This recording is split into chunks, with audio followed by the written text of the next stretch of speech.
Hey everyone, welcome back. You ready to dive deep into some seriously thought-provoking stuff today? Always up for a good mental workout. Right. So, we're tackling Peter Joseph's Revolution now, episode 53. Well, not the entire episode. We've got this fantastic article breaking down his main points, and let me tell you, he doesn't hold back. Oh, yeah. Peter Joseph, always going for the big picture stuff, systemic change, the whole nine yards. Exactly. Which, is what makes his work so interesting, even if you don't agree with everything he says. And I gotta say, I'm really digging how he's blending visuals and text these days. He's trying to create this whole new multimedia experience. Yeah, he's definitely thinking outside the box when it comes to getting his message out there, reaching a wider audience. Absolutely. Okay, so the big focus of this episode is, well, it's kind of a critique of the whole foundation of our economic system, market-based economics, supply and demand, all that. Yeah. Joseph's arguing that it's actually the root cause of so many global problems, things like inequality, environmental destruction, you name it. It's a pretty bold claim, right? I mean, market economics is kind of the dominant system globally. Totally. So what we're going to try to unpack today is, well, first, is there any validity to his critique? And if so, what's the alternative? Where do we even go from there? So one of the first things that really jumped out at me in this article was this concept of like a deterministic system.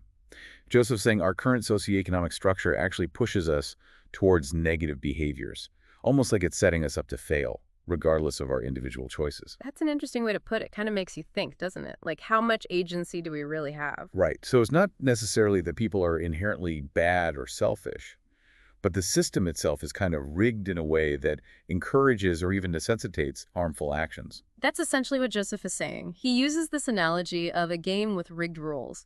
No matter how skilled you are, you're bound to lose because the game itself is designed that way. He argues the same applies to our economic system, where the pursuit of profit and endless growth incentivizes unsustainable behaviors.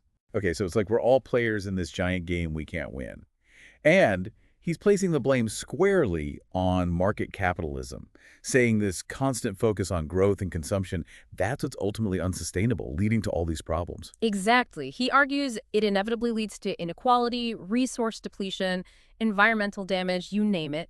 It's all interconnected. And it's like, when you look around, it's hard to argue with some of his points. I mean, we see this playing out in so many industries, like fast fashion, right? Constantly churning out new trends, pushing people to buy more and more, generating tons of waste. Oh, absolutely. Fast fashion is the poster child for what Joseph's talking about. Hmm. Overproduction, a buy and discard mentality, all fueled by the need for relentless growth. It's a perfect example of his critique. Right. Okay, so if the problem is systemic, if it's baked into how things work, how do we even begin to fix it? And this is where things get even more interesting, because Joseph doesn't think technology is going to be some magic bullet. Yeah, he pushes back against the idea of techno-solutionism pretty hard. And that's such a popular idea these days, right? Like, technology will save us. Right. But Joseph argues that while technology can be a tool, it can also be a distraction. Take electric cars. They're great for reducing emissions, but Joseph would say they don't address the fundamental problems of car-centric infrastructure and consumerism. So he's saying we need to think bigger, address the root causes, not just find technological band-aids for the symptoms. Precisely. It's not just about swapping out gas guzzlers for electric vehicles. It's about rethinking our entire relationship with transportation and consumption. It's a much deeper challenge. Okay, I'm with you. So where does that leave us? I mean, what can we do if the problems are this deeply ingrained? Well, that's where things get really interesting. Joseph dives into this analysis of policies and institutions and how they often fail to create lasting change. Yeah, I was just getting to that part. He makes the point that so often, even when we try to implement solutions, those solutions are still operating within that same market logic. Right, and that creates limitations. Like, think about international climate conferences. These massive events where world leaders come together to supposedly tackle the climate crisis. And yet we see the same patterns play out again and again. Exactly. Countries are often more concerned with protecting their economic interests than making the bold changes necessary to address the climate emergency.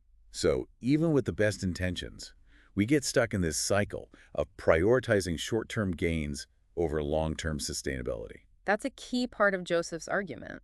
And this brings us to perhaps the most surprising part of his critique, which is his take on cryptocurrency. Yeah, this one throws a lot of people off, especially those who see crypto as like this revolutionary technology. Right. But Joseph has a different perspective.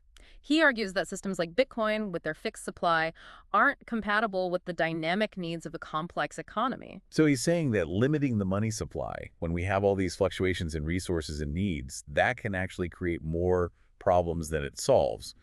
That's the gist of it. He also points out that fixed supplies can exacerbate existing inequalities and even hinder our ability to respond to unforeseen challenges. Which is pretty interesting to think about. Although he's not saying crypto is all bad.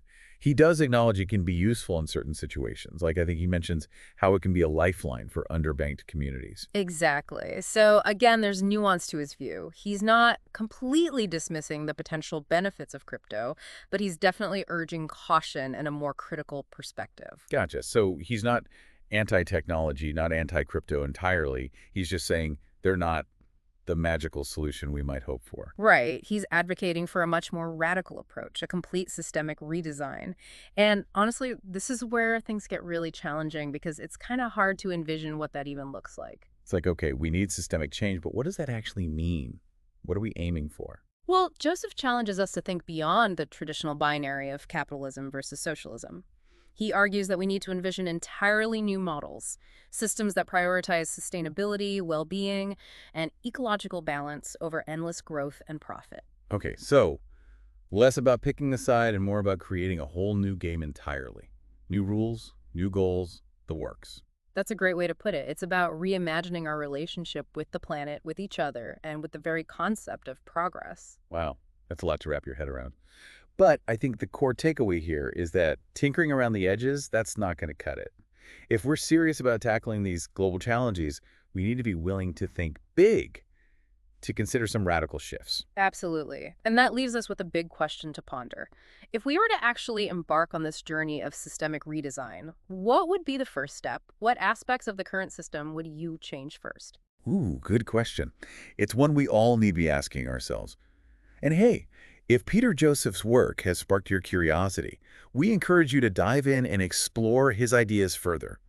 We've just scratched the surface here. There's so much more to unpack. It's definitely worth a deeper look, even if you don't end up agreeing with everything he says. It gets you thinking, and that's always a good thing. Couldn't have said it better myself. Thanks for joining us on this deep dive. We'll see you next time for another exploration of ideas that matter. Until next time.